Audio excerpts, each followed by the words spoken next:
దేశంలో వాహనదారులకు ఇంధన ధరల సెగ గట్టిగా తగులుతోంది. చమురు సంస్థలు ఈ నెలలో వరుసగా మూడోసారి పెట్రోల్, డీజిల్ ధరలను పెంచాయి. లీటర్పై సగటున 90 పైసల వరకు వడ్డించడంతో గత 10 రోజుల్లోనే మొత్తం ₹5 వరకు ధరలు పెరిగాయి. భారతీయ రిజర్వ్ బ్యాంక్ కేంద్ర ప్రభుత్వానికి రికార్డ్ స్థాయిలో 2.86 లక్షల కోట్ల మిగులు నిధులను బదిలీ చేయడానికి ఆమోదం తెలిపింది. 2025-26 ఆర్థిక సంవత్సరానికి గాను ఈ భారీ డివిడెండ్ ను ఇవ్వాలని ఆర్బీఐ బోర్డు నిర్ణయించింది. అమెరికా విదేశాంగ మంత్రి మార్కో రూబియో 4 రోజుల పర్యటన నిమిత్తం భారత్ చేరుకున్నారు. ఈ రోజు ఆయన కోల్కతా చేరుకొని ప్రఖ్యాత మదర్ తెరెసా హౌస్ ను సందర్శించారు. ఈ పర్యటనలో ఆయన ప్రధాని నరేంద్ర మోడీతో పాటు విదేశాంగ మంత్రి జయశంకర్ తో భేటీ అయి క్వాడ్ సదస్సులో పాల్గొనున్నారు. దేశంలో నిరుద్యోగులకు ఊరటనిస్తూ కేంద్ర ప్రభుత్వం 19వ రోజ్గార్ మేళా నిర్వహిస్తోంది.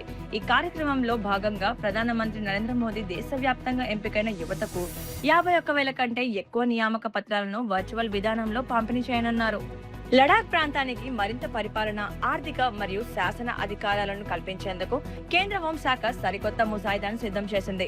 కేంద్ర హోంశాఖ అధికారులతో లడాక్ ప్రతినిధులు జరిపిన చర్చల అనంతరం ఈ సరికొత్త ప్రత్యేక వ్యవస్థను తీసుకురావడానికి కేంద్రం సానుకూలత వ్యక్తం చేస్తున్నట్లు ప్రకటన వెలువడింది. మరిన్ని అప్డేట్స్ కోసం మా ఛానల్ ని ఫాలో అవ్వండి.